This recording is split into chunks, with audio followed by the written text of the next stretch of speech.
So welcome everybody. As part of our ongoing Enhancing Resilience series, we're thrilled to offer by popular demand a follow-up session on enhancing resilience through better sleep habits. For those of you who have attended other sessions in the past with Elicia Enriquez, she is fantastic and wonderful and such a skilled group leader. And we are very, very lucky that she continues to join us despite her very busy role at the hospital. So again, for those who don't know me, I'm Rachel Justice, and along with Jillian Levinson, I co-lead Woman to Woman. But this is not my show today. We are turning this all over to Elicia. For those who are meeting her for the first time, if you don't mind just reintroducing yourself so people know why they are in such expert hands. And there are some folks who attended your first sleep session, but I do see that there's some folks that are new. So if you don't mind giving just kind of a brief recap of what we did last time. As I mentioned, by popular demand, there was such interest in our session last time that we couldn't fit it all into the allotted time, and people wholeheartedly asked Elicia to come back and do a follow-up session. So thank you so much for always so generous with your time and knowledge for our wonderful community. Thank you so much. Thanks for having me. I always look forward to these sessions. So I'm Elicia Enriquez. I am one of the social workers at the Center for Stress, Resilience, and Personal Growth at Sinai. And today I'm here to talk to you about sleep and ways to improve your sleep. So last time in session 1 of this, we really went over sort of what is sleep, what kind of sleep are we getting. I had started at the top of the hour to sort of ask about questions about sleep. And I have them written down. So if you were not part of the first session, if you could actually either say out loud and or write in the chat, if we have a chat function, whatever questions you do have about sleep. And my hope is that at the end of this session, we'll have some time for questions and to talk more about specific things that you're going through regarding sleep. And so in the beginning, we basically talked about what is sleep, basic facts about sleep, how much sleep are we getting, the different stages of sleep. And sort of what happens in our brain. And so I want to start back there because I think it's really important to sort of start with that. And then we go through what insomnia looks like, what is insomnia, and then what can we do about it, right? Like what are the actual active steps that we can take to improve our sleep quality? All right, so I'm going to hopefully get this right and share my screen. Let's see. One second. Okay. Can everyone see this now? Yes? Okay, fabulous. So this slide is really just talking about what controls our sleep inside our brains, right? And so inside our brains, we have a 24-hour clock that regulates everything. It regulates our body temperature, it regulates our weight and our sleep system. And so there are actually 2 different systems that work interchangeably with one another. But it's really important to understand this. So the longer you're awake during the day, right? That's how you sort of accumulate your wake time. The greater the drive or the pressure to actually fall asleep. So your sleep system basically gains from your wake system. And the more that you're asleep, vice versa, right? The more that your body wants to stay awake. So you really want these 2 things to work very well together and almost have an evenness about them. So for example, when we are really feeling very wired, like high energy, right? That usually is taking a lot of energy for us, for our body to be present, right? And so usually on days like that, sometimes you notice that those are the days where you fall asleep fastest and quickest because your body has been so on the go all day that when it comes to sleep time, it's like, oh, finally, I get to sleep.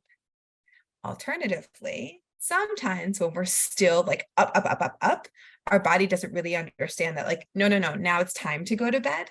And that's where the problems come in, right? And so we're about to talk about that. But so how we want it to work, right, in an ideal world, is that when we wake up, right, we want it to be as bright as physically possible, right? Like we really want to be being awake during the actual daytime hours when the sun is out. And then we want to be sleeping when it's nighttime, right?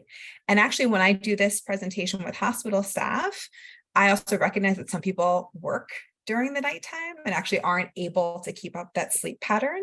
And so that's also something to be aware of. So if you have a lifestyle, a medication, a form of activity that you need to be doing during the nighttime, recognize that that's something else that you're also working against internally, right? So it's actually, our bodies are made to do this in a certain way. And so if there is something, which like we all have reasons why, right? Just be aware of it. And so that way, when that feeling or thought comes up of, oh, how come I can't fall asleep and it's the middle of the day? It's literally because your body and brain is like, it's the middle of the day. We shouldn't be sleeping right now. So be aware of that. Okay, so what we want to happen is when sunlight hits our eyes, melatonin decreases, wakefulness starts, our body starts to really like rise, and our body temperature continues to go up, right? And then around 6 p.m. or so, it starts decreasing, right? So our body temperature decreases, light sort of decreases as well. This is why it's really important when you're trying to sleep, regardless of whatever time of day it is, you really want a dark room. I cannot emphasize that enough. A very dark room. So that means you need to like get blackout curtains. That means if you need to get blinds. That means if you need to get like some kind of sleep mask to physically put on top of your face. Light really affects us, even if we don't think we're light sensitive. It really does affect our brain. Okay. And then we start to get sleepy. So that's how we want it to work. Any questions about this before we go on to the next one? Okay. So then what is insomnia, right? So insomnia, there's multiple different types. So overall, it's insufficient, inadequate, or poor quality of sleep, right? And there's 3 different types. There's sleep onset insomnia, which means that when we're trying to fall asleep, right? There's sleep maintenance insomnia, meaning that like when we're waking up, going back to sleep, waking up, going back to sleep, right? And then there's just general non-restorative sleep, which means that we might be sleeping throughout the night, but we're actually not getting to what's called our core sleep, which is actually where our body is actually getting the rest, because there's different stages of sleep. So this is what happens with insomnia. In order to be classified as an insomniac, you have to have experienced negative consequences from disturbed sleep, and it has to be an ongoing thing, right? So acute insomnia is 1 night to a few weeks versus chronic insomnia is 3 months or more. So the problem is that insomniacs have a wake system we're talking about that's really too strong, it's taking over, and the sleep system that's really too weak. And so this can be reversed. Okay.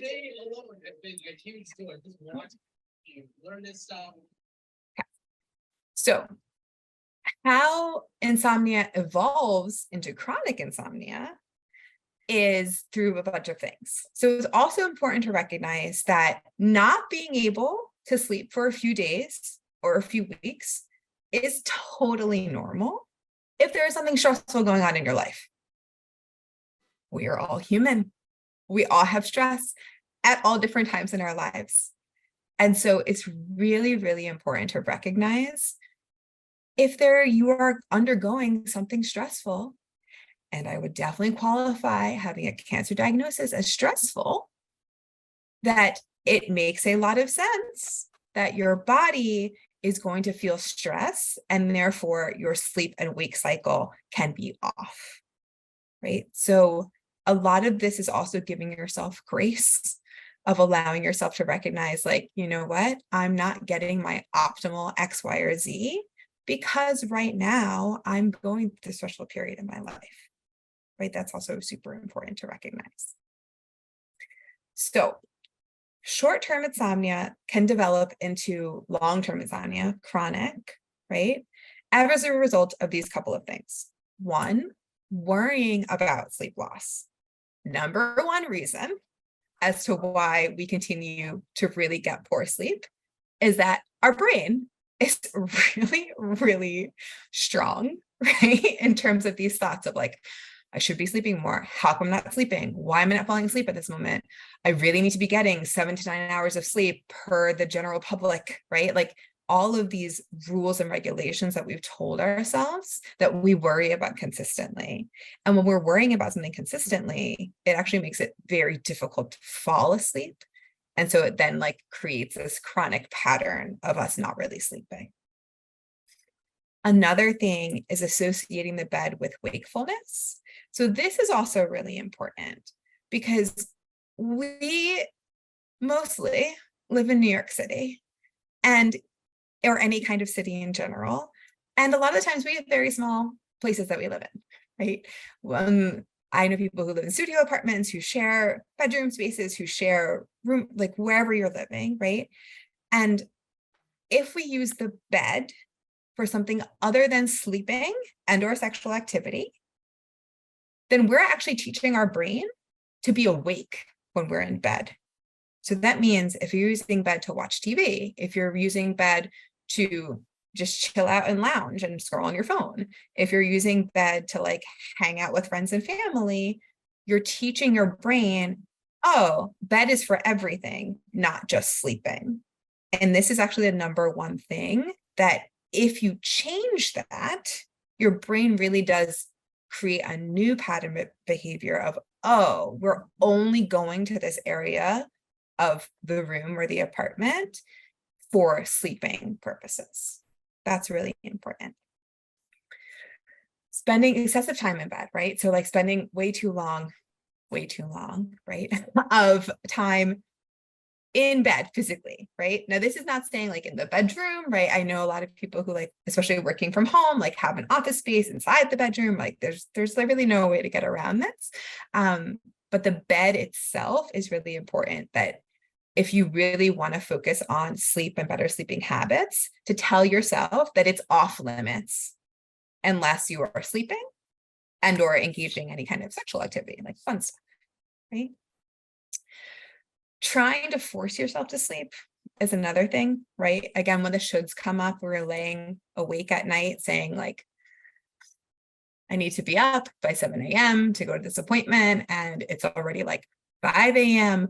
What is happening? How come I can't fall asleep, right? I really need, and like forcing yourself and be like, you have to fall asleep, you have to fall asleep, you have to fall asleep.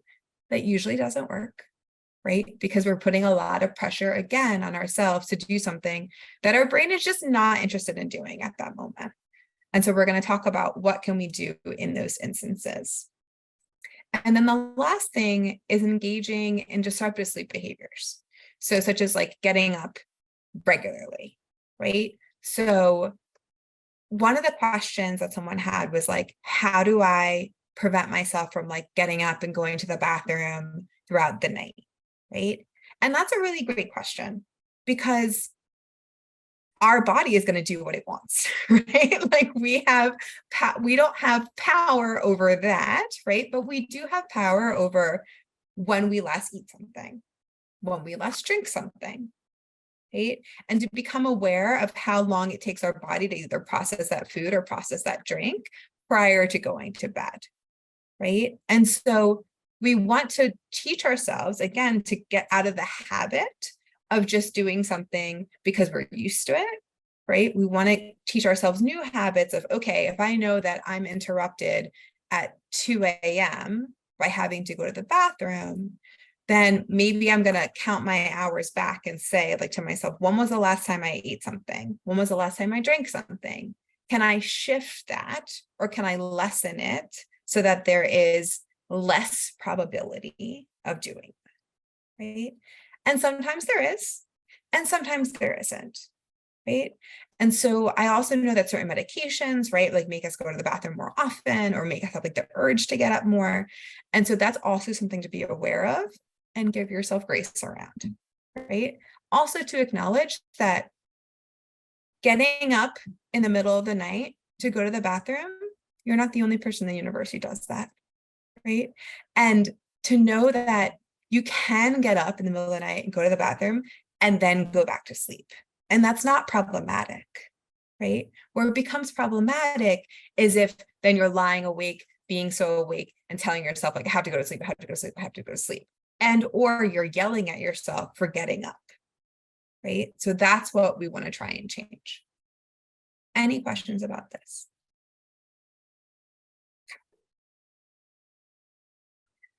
So there's this really cool thing that I'm going to briefly go over. This is sort of what teaches us all these great ways to help regulate our sleep. And if you're interested in it, at the end, I have books and a website that you can go to research further. It's called Cognitive Behavioral Therapy for Insomnia, or CBTI. And cognitive behavioral therapy is like a fancy term, meaning how our thoughts really drive our feelings and our behavior, right? And so that's what we're talking about here, the intersection of our thoughts, our feelings, and our behavior on our sleep. That's what CBTI is focused on, right? So based on the idea that insomnia is due to learned thoughts and behaviors that can be unlearned, right? So there's hope, right? So there's just really high statistics on CBTI. It's actually like lots of statistics about like medication versus CBTI. CBTI is actually like much more enhanced of a way to help yourself sleep. So if you're interested in all that, feel free and look into it. And you can also send questions to Rachel and I can help out if there's any follow-up. But it really teaches us how to modify inaccurate thoughts, modify or disrupt our negative sleep behaviors, improve relaxation, and then also improve our lifestyle practices, right? And some of those we already went over. Okay. Cognitive restructuring. So this is the C out of the CBT, right? So negative worry thoughts about sleep worsen, make it much, much worse, worsen insomnia or issues with sleeping by triggering a stress response. So this is when we're like stressed out about how we're not sleeping, right? Trying to will ourselves to sleep does not work. And I assure you that all of you have tried this at some point or another in your lives to tell yourself, you have to sleep, you have to sleep, you have to sleep, you have to sleep, right? And you might have even engaged in things like counting backwards or telling yourself like soothing things or listening to music or whatever you're doing. And if your body is not ready to sleep, your body is not ready to sleep. And it's not something that can be forced. And the more that we try and force it, the more that actually reinforces the idea that we can't sleep. And the more that we internalize the issue of, I can't sleep. Why can't I sleep? What's wrong with me? And that's the underlying thought. So that's the part where we can work, right? So to recognize and replace these thought patterns with more accurate, positive thoughts, right? So in order to do this, there are a couple of things to understand. One is the 8-hour sleep myth. So I'm sure you've all heard that adults have to get 7 to 9 hours. That's like the ideal bracket for adult sleep. There's actually been many studies done saying that actually everyone is very different and it depends on multiple different factors in terms of how much sleep your individual body needs in order to survive, thrive, and be sufficient throughout life, right? And so that's a personal thing, right? So I know people who do really well on 6 hours of sleep. And actually, if they get 7.5 hours of sleep, they don't feel well during the day. And then I know people who get 10 hours of sleep and actually feel really freaking groggy during the entire day because they feel like a little bit too sleepy, right? And if we brought that down to around 7 hours, they actually feel great.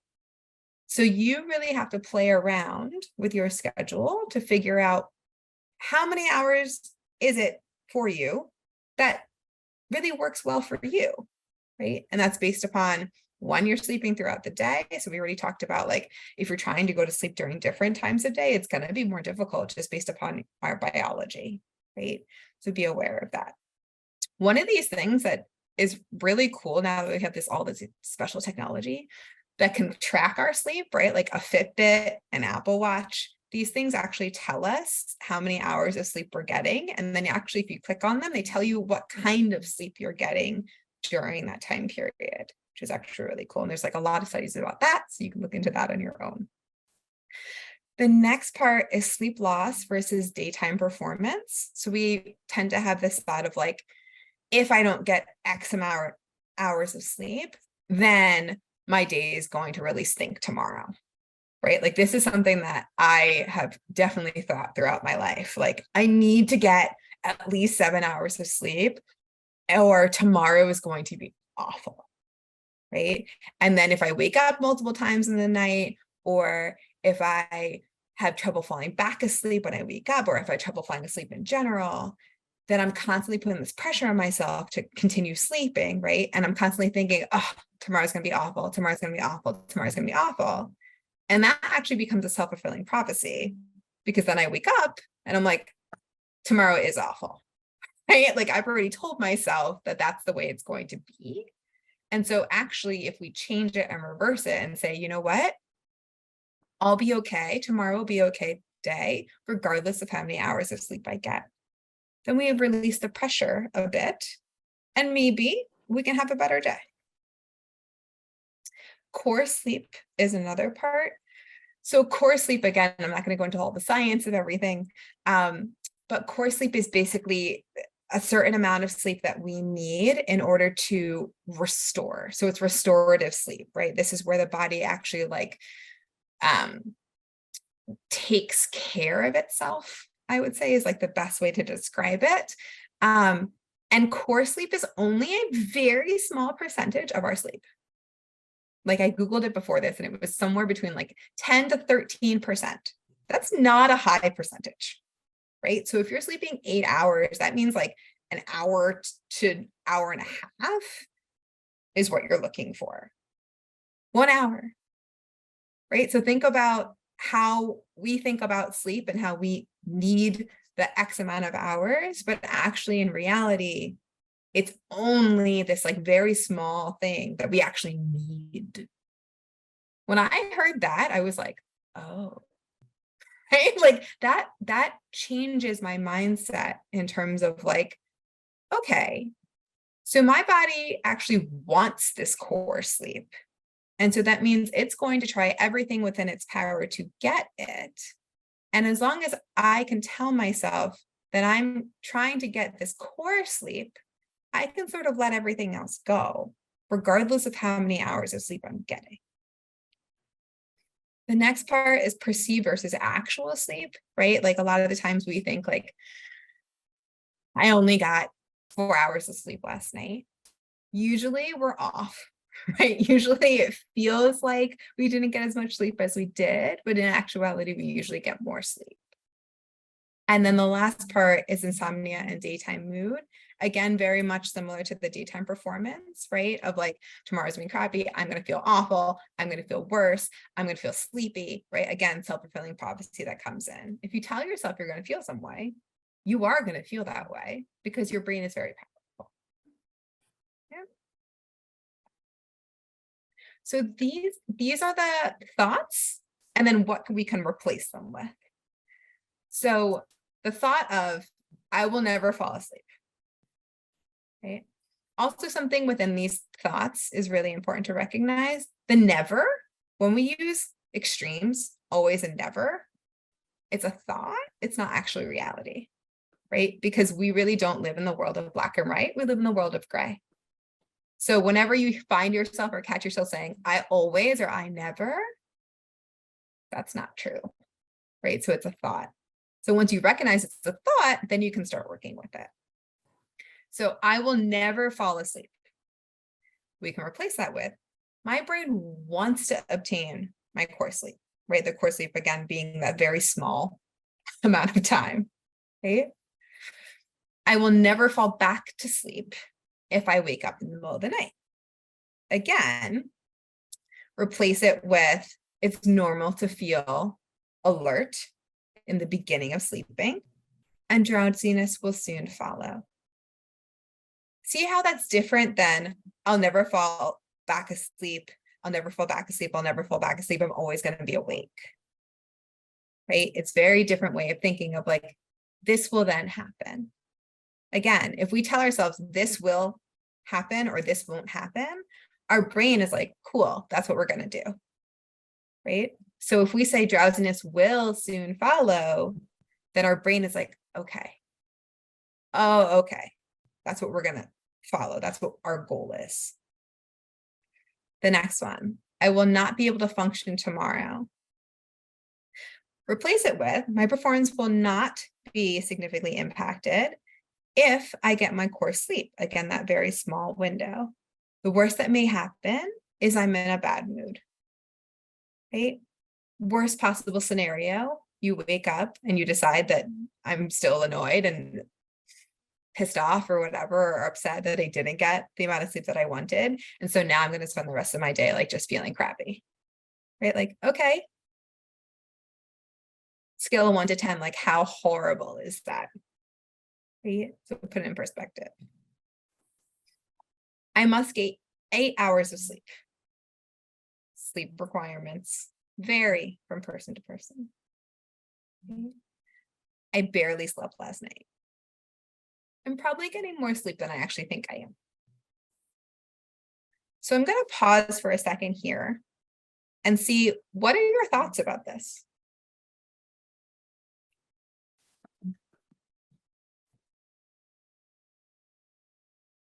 Alyssa.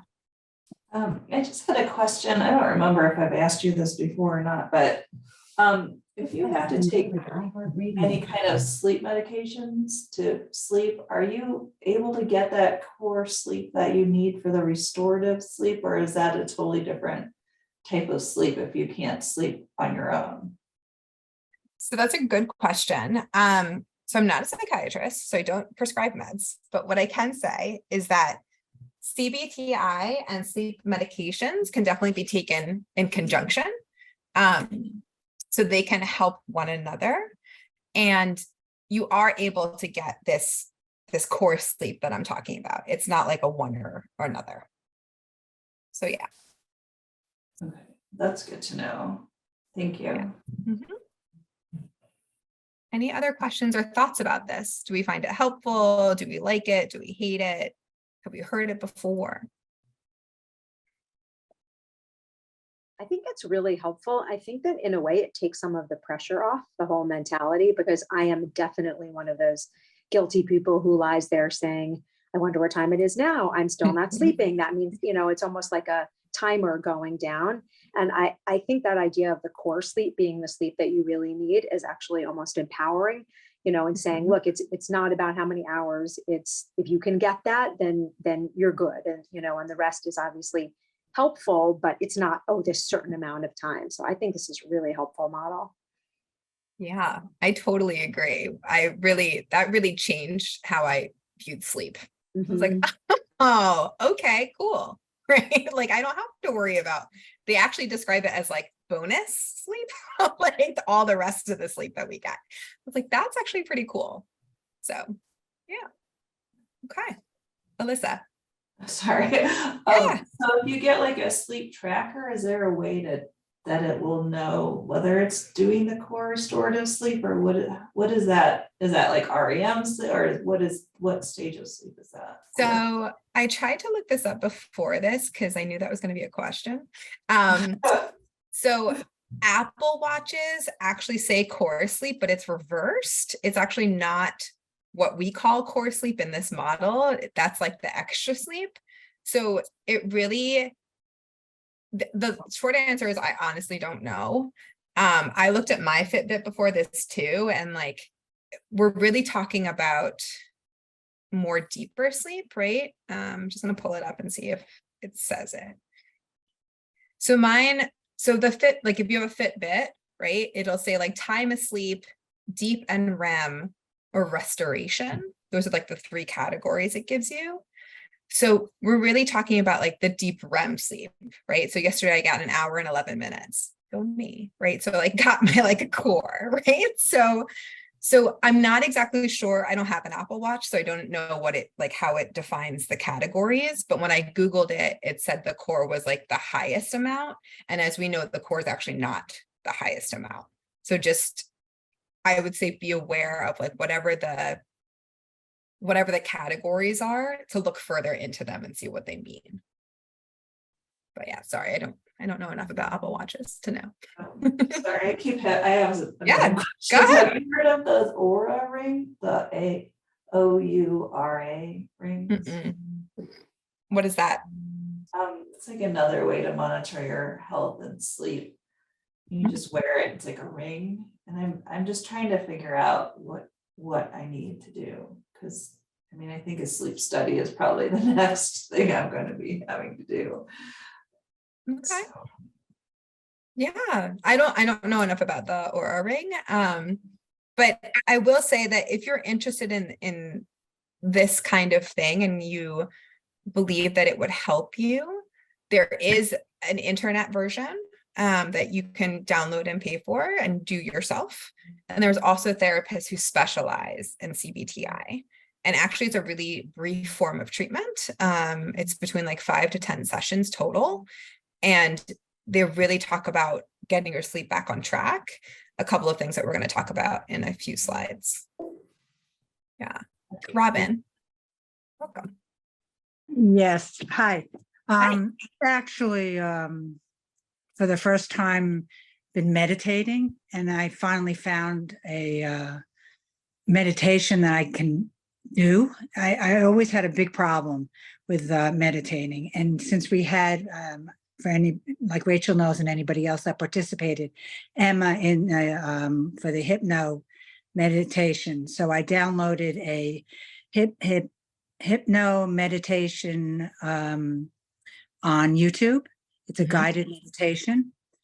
And I discovered that it was really the fact that it's guided that really, really helps me. And I've been doing it a lot because I'm one of those people that gets up in the middle of the night, I go to the bathroom, I walk the floors, I have a stomach ache, this or that. But if my body is in a restful state, meaning I'm not having, any muscle spasms or anything like that, I put my headphones on and I put this guided meditation on and I fall asleep. It's like, it's amazing. And I discovered it because when we were doing the hypnosis meditation, I passed out every time. And it's been really helpful. So I don't know if that interests anybody, but I did find it for the first time very helpful. Yeah, thanks, Robin. Robin. Can you put the URL in the chat? I'm going to send it to Rachel because God knows what I'm capable of doing when I try to post anything. So I'm going to send it to Rachel. Okay. All right. I would also say that for anyone who's interested in the sessions that Robin is talking about, they were all recorded, including the sessions at the end. So Emma has done 2 3-session series with us, as well as a one-off session. And again, she is a like hypnotist, but again, she explains that hypnosis is really just a very deep form of meditation. And Robin is right. Every single time Robin fell asleep, it was the funniest thing. And these are like about 20-minute meditations. So we have those all recorded if you want to see exactly what she was talking about. And the goal of them was not sleep. It was actually more, like stress reduction and, and kind of coping techniques and things like that. So, and I saw Sherry, your hand was up before. I don't know if Elicia saw her or not, but. Yeah, I just noticed that sometimes when I get into bed, I have something that I've been avoiding thinking about will come to me, and my heart will start beating out of my chest. And so I try to just, self-soothe, rub my leg, rub my arm, rub my belly. And then I get frustrated with waiting. And so I take something, like I'll take an Ativan or I'll take a half a Zolpidem because I just am impatient. And I'm like, I don't know if I'm going to calm down. And what am I suffering for? You know, I want these thoughts to go away. And I just wonder, like,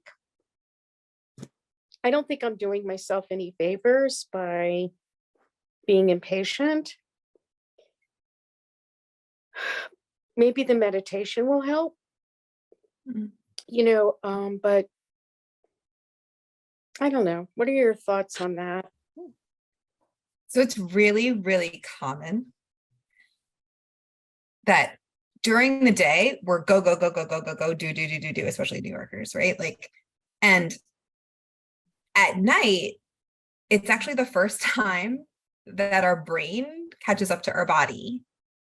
And it's like, oh, wait, all those things that like either I like pushed off or like got distracted by other things, and like they sort of come to the forefront. And now we're sort of left with this like either overwhelming thought or stress or anxiety. Anxiety is like the number one thing that comes up before going to sleep at night. And we're left like sitting with it. Yeah. And so it can feel like, why is this coming up now? Right? Like, why, like I had all day when I was awake, right? And now it's time to go to sleep. And this is not what I want to be doing with my time right now. And there are a couple of things, meditation is one of them, that can be beneficial. Breathing is another one.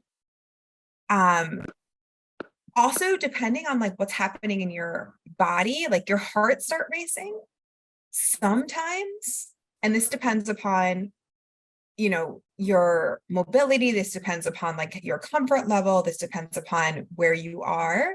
But sometimes when we're so up, trying to like bring our body back down by like doing some calming, soothing activity doesn't work.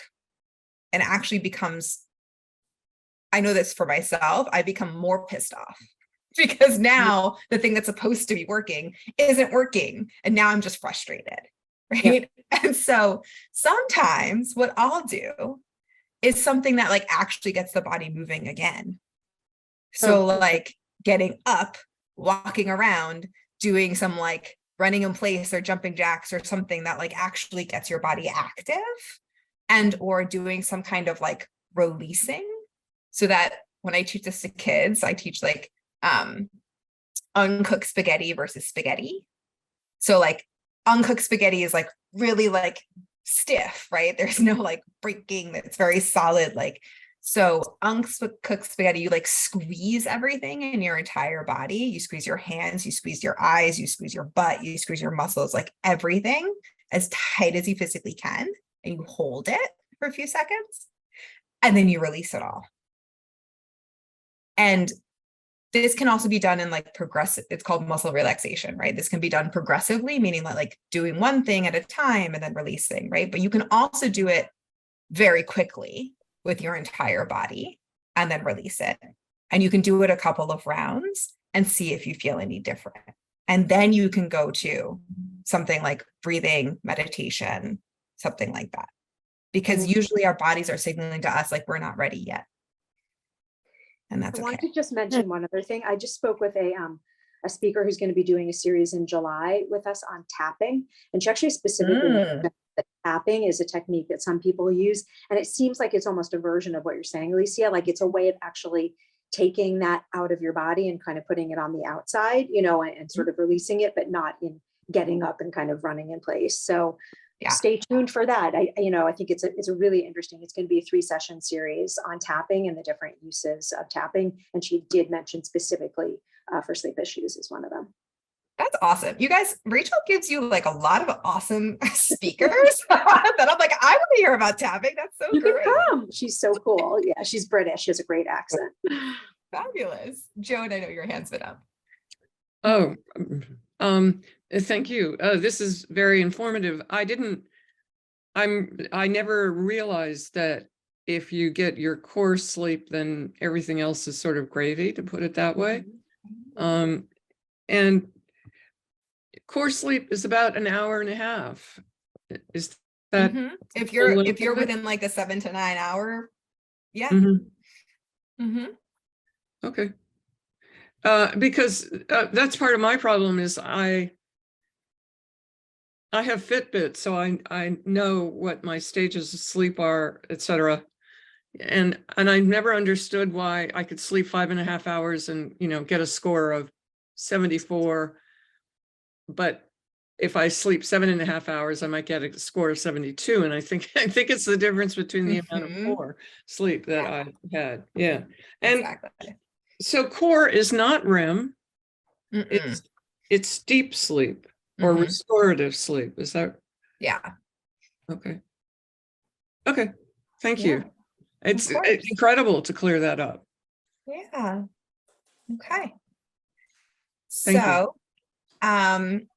so sleep scheduling, right? So this is sort of what we do within the CBTI model.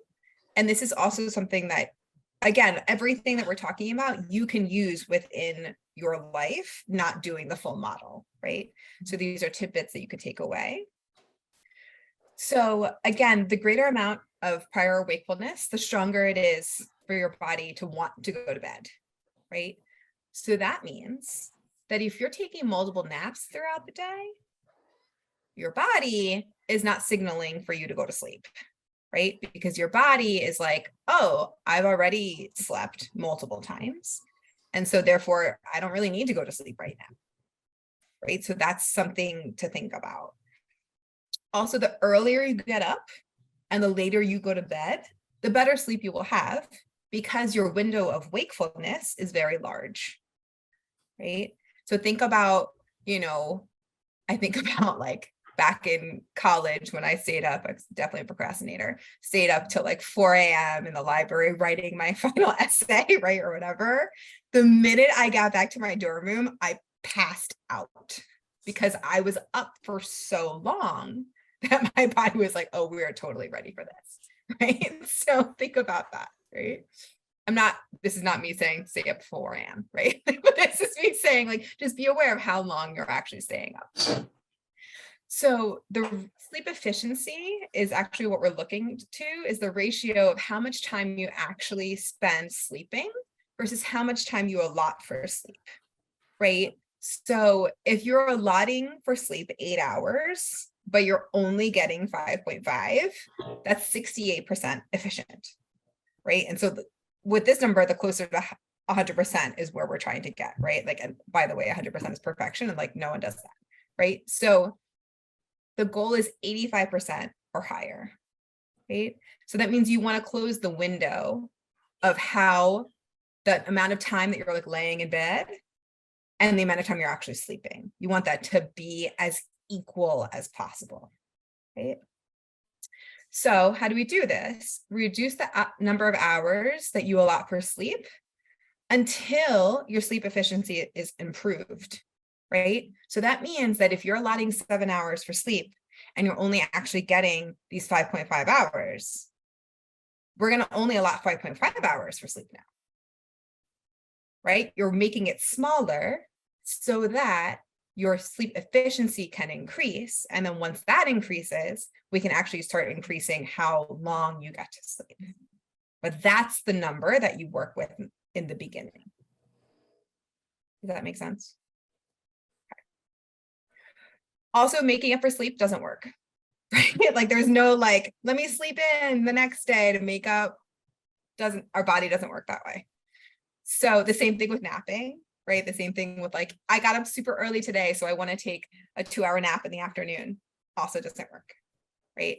So you actually want, if you do decide to take a nap, you want to limit it. And this is like a maximum limit. My limits are actually more like 20 minutes to 45 minutes or less. Although there's been a lot of studies on like what is it called? I'm sure you know it, Rachel, like the cat nap or like the one that's like very quick, like in the middle of the day, you can take like a 15-minute nap, but it like actually snaps your body back into motion. And you actually feel like really restored and rested after it, even though it's a very small window of time. A power nap? Yes, thank you. Power nap, exactly. So we talked about this already, right? We want it to only use for sleep and sex. And We also don't want to bring in other things into our bed, right? Electronics is number one, right? So TV, phone, iPad, whatever, like any kind of electronic device. There's also been a lot of studies about blue light hitting our eyes. Remember what I was talking about? Like what we want to hit our eyes when we're trying to go to bed is pretty much nothing. We want it to be dark. So if you're someone who like lays in bed looking at your phone, that also can deter your sleep, right? When I do this with clients, I actually physically have them put the phone outside of the room so that they're not tempted to like touch it on the nightstand. Mhm. Right? Another thing that comes up often is alarm clocks. Like alarm clocks also have a blue light, right? That shows you the time. Either cover your alarm clock or turn it away from you so that you're not constantly checking, because that's another thing that we do very frequently of like, uh-oh, what time is it? Oh, I only have 2 hours of sleep left, or I have to get up in 10 minutes or whatever it is. And the more we check it, the more frustrated we become. And so it's actually like better not to. And then if you are asleep, so if you're either trying to fall asleep, right, in the very beginning of sleep, like you go to bed, you're like, okay, I'm ready to go to bed, and you're sitting in your bed or laying in your bed, and you're not falling asleep. And time ticks on. By the way, it feels like forever, right? During this time period, it feels like, oh my God, this is taking so long. If it actually takes more than like 15 to 20 minutes, then you actually want to get up and do something else because your body's not ready to go to sleep yet. And you don't want to try and force it. So you're going to get up out of bed, do something else, go read, go do something else. I try not to use screens at this time because again, the screen will wake up your body, right? So like this is a perfect time for like reading or having a cup of tea or like taking a lap, right, around the apartment, whatever it is, right? So that you then come back to bed when you feel drowsy or sleepy. That's also really important because people sometimes are like, okay, I did all the things. Now I'll go back to bed. But actually, if you go back to bed without feeling drowsy or sleepy, you're still going to end up this like tossing and turning and frustration. So you actually want to stay awake until you actually feel sleepy. It sounds counterintuitive, but it actually works. Okay. Yeah. We sort of talked about all of this already. Relaxation techniques, though, is something that was brought up, right? So breathing, progressive muscle relaxation, which is the whole like squeeze your eyes, open and shut your eyes, right? Squeeze your hands, open and shut your, right? Like, and it goes through steps of the body. The Calm app is also really good. I know that Apple Watch, I'm sure, has apps on it. I think actually Fitbit also has like a 2-minute restful something on it now. Yeah. Lots of different things involve some kind of meditation form. One thing about meditation, though, a lot of people have the misnomer that meditation, that the purpose or goal of meditation is to create a blank mind and or to fall asleep. And that's actually not the goal of meditation. The goal of meditation is to be present in the moment. That's the goal, right? So that's really important because I know when I first started meditation, I hated it. I hated every single second of it. I was like, this is stupid. This is dumb. How am I ever going to not think about anything? Right? Because I kept forcing myself to like try the same way, forcing myself to sleep. I tried to like not think about things. Right? And that's not actually the purpose. The purpose is to be in the moment. That means if something comes up, it comes up and then you let it go. Right? Like there's no like, oh, you can't be here, right? Because that's the strictness that comes in. And then that's when we get really upset. Right. And so whatever comes up, and then we let it go. Right. And there's a lot of great meditations on YouTube. There's a lot of good ones out there. I also like the ones that have like soothing music in the background, right? Like anything that involves your senses, the more senses, the better, will help you remain grounded, which also brings you to the present moment, right? So we actually have, oh, I did it. I'm so proud of myself. We actually have 5 minutes. So before we end, I actually want to end with breathing, because I don't know if you guys have had the chance to learn abdominal breathing. Have you guys done this before, Rachel? Okay. Actually, the same person that we were mentioning, Emma Arenzeller, she did an energy healing series for us, and she did one specifically on breath work, but not everyone was there. So I think that we could always use a refresher. And I just want to make sure that you saw there was a question in the chat also. Oh, yes. Thank you. And also for those, I did post Robin's, the guided meditation she was talking about. The link is in the chat also. Thank you.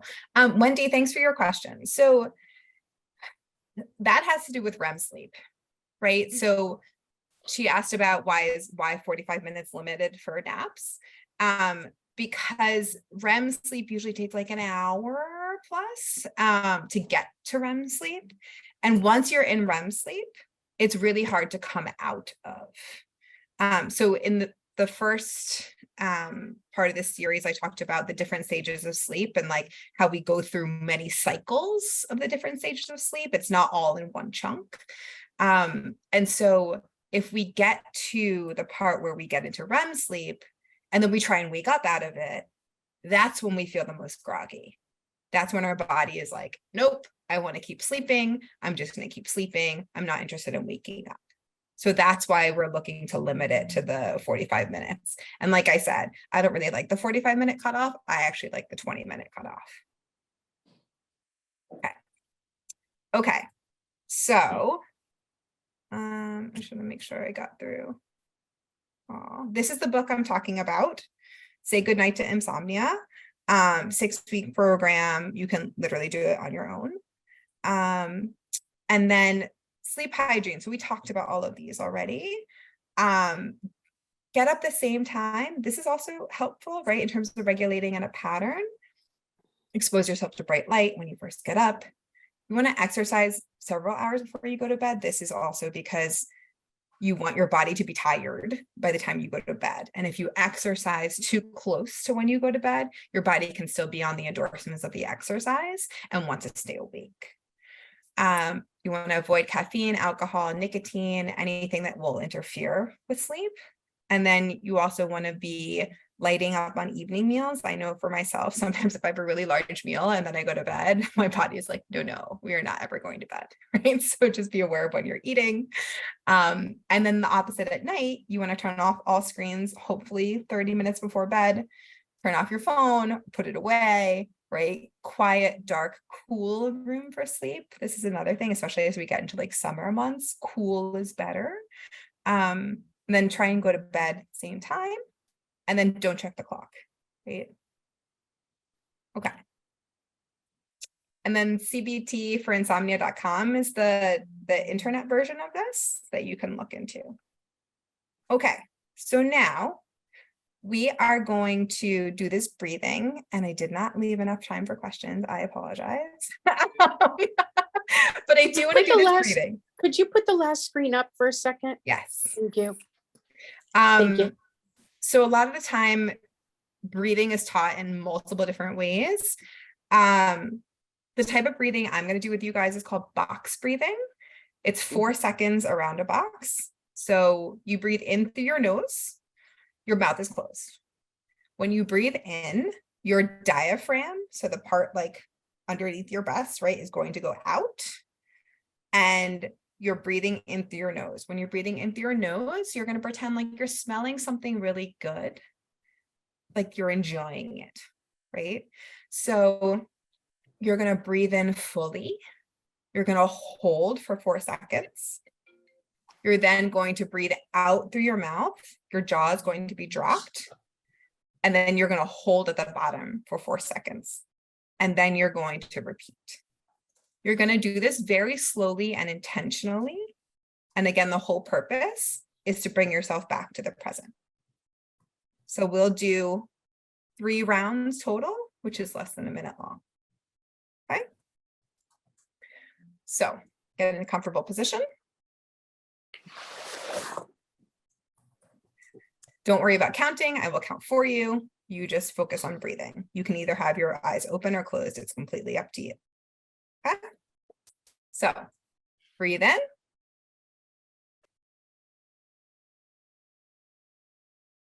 Breathe out.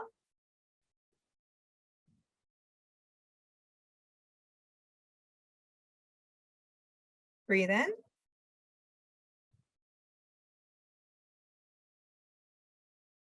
Breathe out.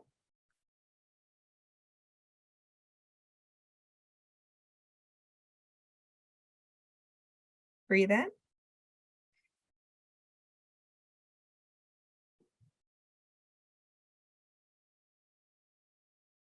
Breathe out.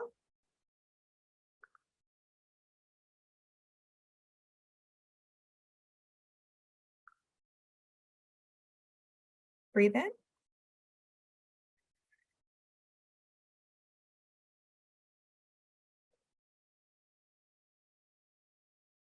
Breathe out.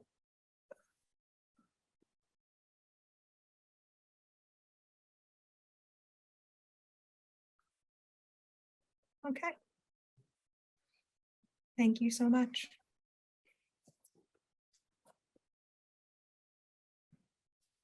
So much, Alicia. This was, again, I feel like you could come back every week and do these sessions. I think people are so interested, and it's clearly an issue that affects our entire population because, as you said, life is stressful, and then having a cancer diagnosis on top of that, whether it's, you're currently going through treatment or it was years ago, it is stressful, and I think that, again, this is something certainly I could relate to it, and I think everyone here could, and you do such a great job of presenting. It's a wonderful combination of sharing information and also leaving a lot of space for people to share their personal reflections and experiences and questions. So this was absolutely wonderful. Thank you all so much for being here. Lisa, thank you for being part of our community. You're such a valuable member, and we are grateful for you.